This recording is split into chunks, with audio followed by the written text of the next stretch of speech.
ಆತ್ಮೀಯ H16 news ಅರ್ಥಾತ್ ಸಿದ್ದರಾಮಯ್ಯಗೆ ಸ್ವಾಗತ. ನಾನು ನಿಮ್ಮ MI ಅಥವಾ ಮಲ್ಲಪ್ಪ ಜೋತಾವರ್. ಆತ್ಮೀಯರೇ, ದೇವೇಗೌಡರು ರಾಜ್ಯಸಭೆಗೆ ಹೋಗ್ತಾರ? ಇರೋದು ಒಂದೇ ಸೀಟು ರಾಜ್ಯಸಭೆಗೆ BJP ಕಳಿಸೋದು ಸಾಧ್ಯ ಇರುವಂಥದ್ದು. ಆಲ್ರೆಡಿ BJPಯಲ್ಲಿ ಅದರಲ್ಲೂ ಯಡಿಯೂರಪ್ಪನವ್ರಿಗೆ ಕರ್ನಾಟಕದಿಂದ ಕಳಿಸ್ಬೇಕಂತ ಮನಸ್ಸಿಲ್ಲ. ಮತ್ತು JDS ಜೊತೆಗೆ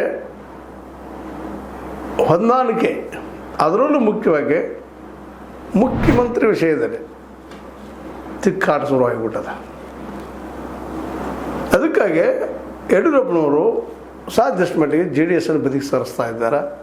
ಮತ್ತು ದೇವೇಗೌಡರಿಗೆ ಇಲ್ಲಿಯ ಕರ್ನಾಟಕದ BJP ಸದಸ್ಯರಲ್ಲ, ಸದಾನಂದಗೌಡರಾಗಿರ್ಬೋದು, ಮತ್ತವರಾಗಿರ್ಬೋದು, ಒಳ್ಳೆಯ ಹೆಸರಿದ್ದಂಥವ್ರನ್ನ ಕಳಿಸ್ಬೇಕು ರಾಜ್ಯಸಭೆಗೆ ಅನ್ನುವಂಥ ವಿಚಾರ ಈಗ ಇಟ್ಟಿದ್ದಾರೆ.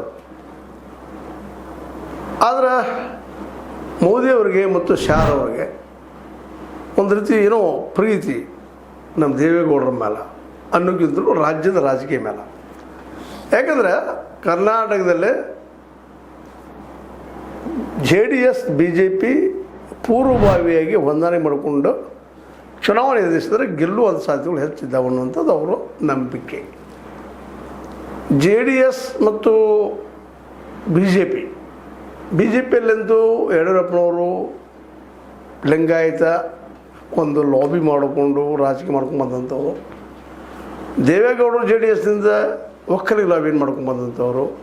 ಇವೆರಡೂ ಕೂಡಿದರೆ ನಾವು ಗೆಲ್ಲಬಹುದು, ಗ್ಯಾರಂಟಿ ಒಂದು ತೊಗೊಂಡು SIR ಅದ ಈ ಸಲ ನಾವು ಕರ್ನಾಟಕದಲ್ಲಿ ಸಿದ್ದರಾಮಯ್ಯ ಸರ್ಕಾರನ ಉರುಳಿಸಬಹುದು ಅನ್ನುವಂಥ ಒಂದು ಲೆಕ್ಕ. ತಪ್ಪೇನಲ್ಲ, ಸರಿ ಅದ. ಯಾಕಂದರೆ ಈಗಾಗಲೇ SIR ಅನ್ನೋಂಥ ಯಾವುದೇ ರಾಜ್ಯದಲ್ಲಿ ವಿರೋಧ ಪಕ್ಷ ಗೆಲ್ಲಕ್ಕಾಗಿಲ್ಲ. ಅದರಲ್ಲೂ ಸ್ಟ್ರಾಂಗ್ ಹೋಲ್ಡ್ ಮಮತಾ ಬ್ಯಾನರ್ಜಿ ಅವರ ವೆಸ್ಟ್ ಬೆಂಗಾಲ್ದಲ್ಲಿ ಅಂದಾಗ ಇಲ್ಲೂ ಸಹಿತ ರಿಸಲ್ಟ್ ನಮ್ಮ ಪರ ಆಗ್ತದೆ. ಆದರೆ ಇಲ್ಲೇ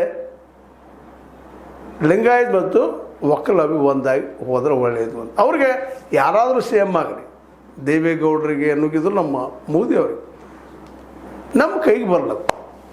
ಅವ್ರಿಗೂ ಗೊತ್ತದ HD ಕುಮಾರಸ್ವಾಮಿ ಸಲುವಾಗಿರೋ ದೇವೇಗೌಡರು ಪ್ರಯತ್ನ ಮಾಡಿದ್ರೆ ತಮ್ಮ ಮಗನ CM ಮಾಡ್ಬೇಕಂತೇಳಿ. ಮತ್ತು ಅವ್ರಿಗೂ ಯಡಿಯೂರಪ್ಪನ ಮೇಲೆ ಅಂಥ ಒಲವು ಇಲ್ಲ, ಮೋದಿಯವರಿಗೆ ಮತ್ತು ಶಾರ್ ಅವರಿಗೆ. ಮತ್ತು ಯಡಿಯೂರಪ್ಪನಿಗೆ ತಮ್ಮ ಮಗನನ್ನು CM ಮಾಡಬೇಕು